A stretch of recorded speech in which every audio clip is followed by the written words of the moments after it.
So, the football season has finally come to a close, which means it's time for the baseball season. And today, we're going to talk about 10 players who are going to break out in 2024.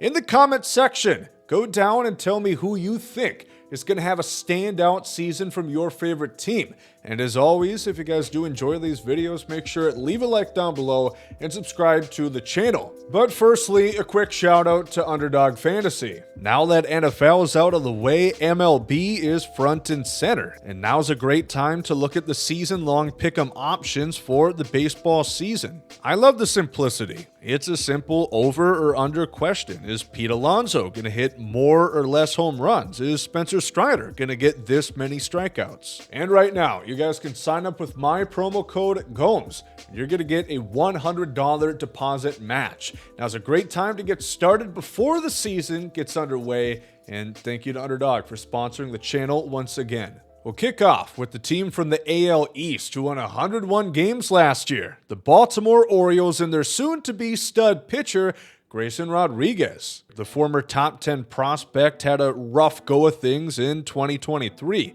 He pitched to a 7.35 ERA in his first 10 starts. Those numbers prompted Baltimore to send him down to AAA.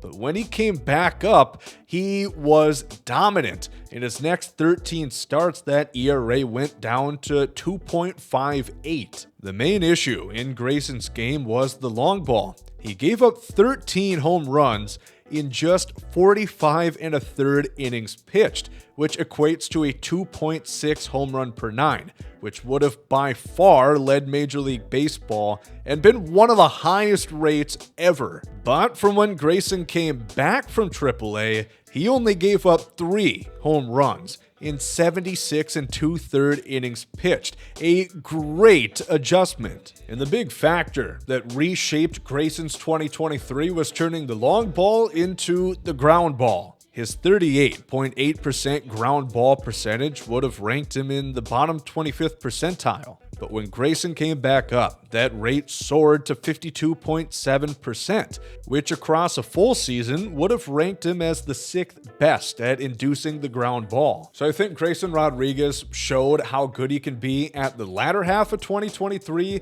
but now it's time for him to put it all together in 2024. Expect an all-star type season for the now with Corbin Burns there, battling ace in Baltimore. And now let's go coast to coast, head over to Los Angeles and talk about Gavin Lux. At this point, Gavin has spent parts of 4 seasons in Major League Baseball, just over 1,000 plate appearances, and he's looking to finally break out. His best season to date was no doubt 2022, where he slashed a 276, 346, 399 line. On top of that, he showcased excellent defense at second base. But he won't be playing there in 2024. As Dave Roberts has said, Mookie Betts is going to be the starting second baseman going forward. Gavin Lux is going to be slotting in across from him at shortstop. What's impressed me from Lux's game is his plate skills. 20% strikeout percentage and a 10% walk percentage is pretty good discipline for a guy who has not played that much at the major league level. We've also seen year-over improvement from Gavin against the fastball and off-speed pitches. And I think you gotta mention the lineup that Gavin is featured in. It should make his job a bit easier, and we'll start to see more of that high power grade that he received out of high school. And now we'll talk a former Dodger in the form of Ryan Pepiot, as he'll be pitching in Tampa next season. He was the main piece in that trade that sent Tyler Glasnow over to the Dodgers. And Pepiot's looking to follow up 2 pretty good seasons, mind you, limited seasons, just 78 innings pitched to this point in his young MLB career. And already, I think you've seen a vast improvement within Pepiot's game. He fixed his command problem that he had in 2022. That BB9 at 6.7 was sliced all the way down to 1.1 in 2023. Ryan's got an excellent changeup. Tooled together with a revamped slider, it should be pretty much all the fire that Ray's pitching lab needs to significantly bring up that strikeout percentage and make him all that more dominant. Since watching this guy at Arizona State, I've been very excited for Spencer Torkelson. I know, conflict of interest. Unfortunately, Torque hasn't really came into his own at the big league level quite yet.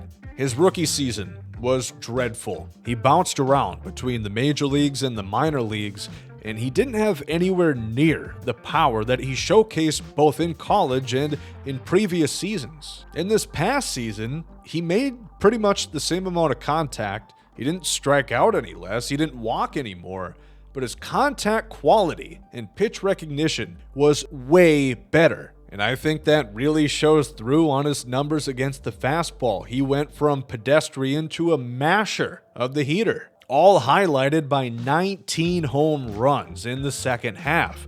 Torque was on a tear to end 2023. Another member of that Detroit lineup that's due for a big 24 campaign, Riley Greene. Riley's sophomore season was pretty damn good this past year. However, he played in just 99 games due to a lower leg injury earlier in the year and an elbow injury later on that would result in Tommy John surgery this offseason. And much like his teammate Spencer Torkelson, I think the numbers show that Riley Greene greatly appreciated the 10-foot reduction in the center field fence there at Comerica Park. You take a gander at the batted ball data with Riley Greene, it looks fantastic. He's already proved in his young career to be an elite zone hitter.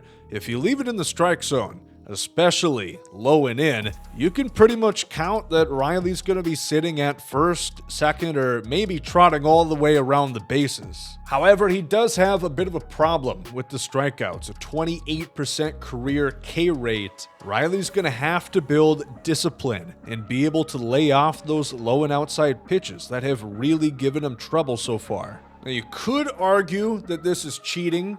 Talking about Cabrera Hayes right here, he's put up 10 Fangraphs WAR in his career already. But I think in 2024, he's going to become not only a household name, but even an MVP candidate. The reason for the 10 WAR in his career has been the defense. Despite having just one Gold Glove on his mantle, Cabrera is on track to become one of the greatest defenders in Major League Baseball history. His 65 defensive runs saved and 51 outs above average rank number 1 in MLB since he got called up in 2020. And he's played considerably less innings than most of his competition. But aside from his hot 24-game stretch when he first got called up in 2020, Cabrera hasn't been known for his bat. I mean, 2023, easily his best season at the plate, and even then, he only posted a 105 OPS+.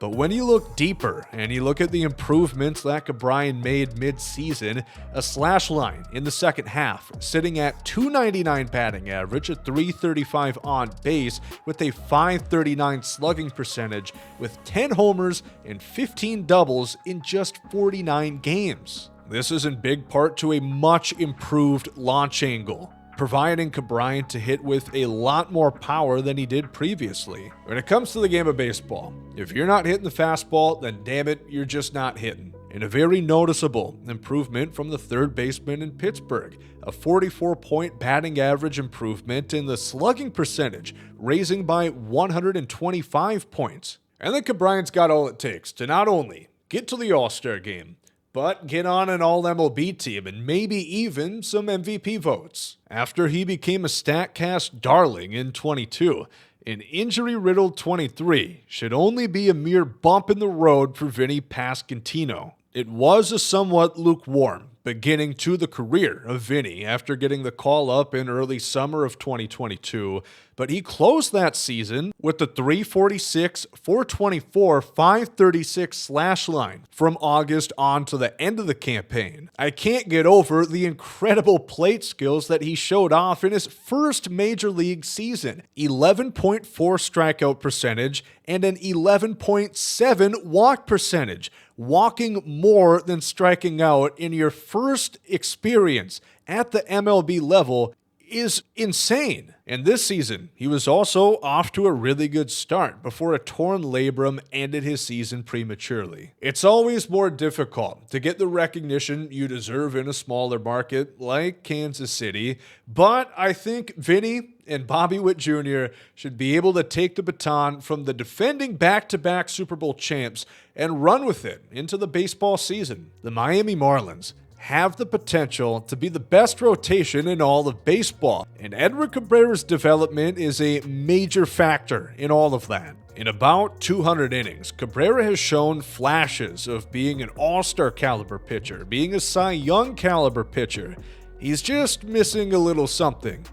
The strike zone. A 6.5 BB9 in his rookie season, a 4.1 in his sophomore season, and in 2023, 6 walks per 9, giving Edward a 1.34 whip, despite an opponent batting average just barely over 200. Edward Cabrera has a top-class changeup that netted a 36% whiff percentage last season, and his curveball netted numbers even higher. I think a big thing for Edward Cabrera this season, he's got to steal that first strike more often. If he can attack the hitter, lean on that changeup, Edward Cabrera is in for an incredible season. We talk a lot about Tampa and Milwaukee when it comes to pitching farms.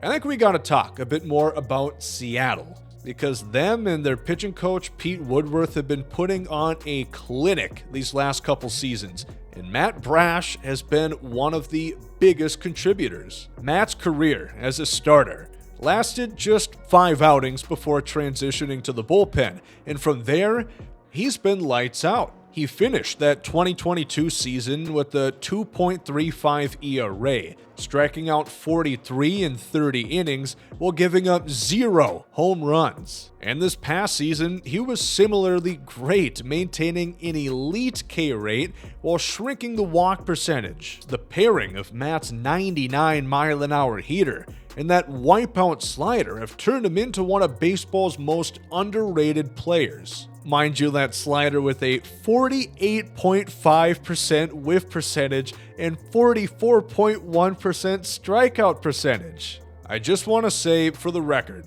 Bailey Ober is really tall.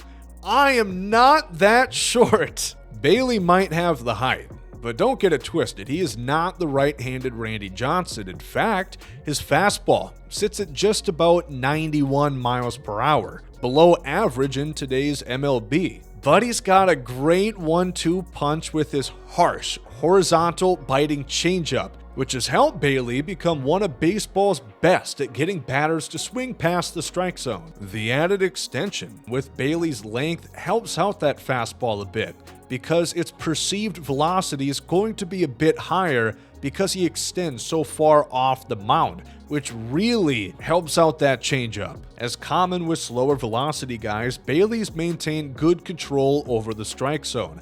A BB9 at 1.8 in his career, Bailey Ober's been one of the best in baseball at getting that first pitch strike. But Bailey's persistence to be in the strike zone can sometimes be his Achilles heel. That fastball, which he loves to throw up in the strike zone, was sent out of the park 11 times in 2023, 9 times in 2021. So as long as Bailey can keep the long ball in check, I think the Twins are going to have that star pitcher alongside Pablo Lopez once more. And that's 10 players who are going to break out in 2024. I'm so excited for the baseball season this year. Again, let me know in the comment section who you are particularly excited about and who you think is going to have great success this upcoming season. If you guys enjoyed this video, make sure to leave a like down below, and thank you all for watching.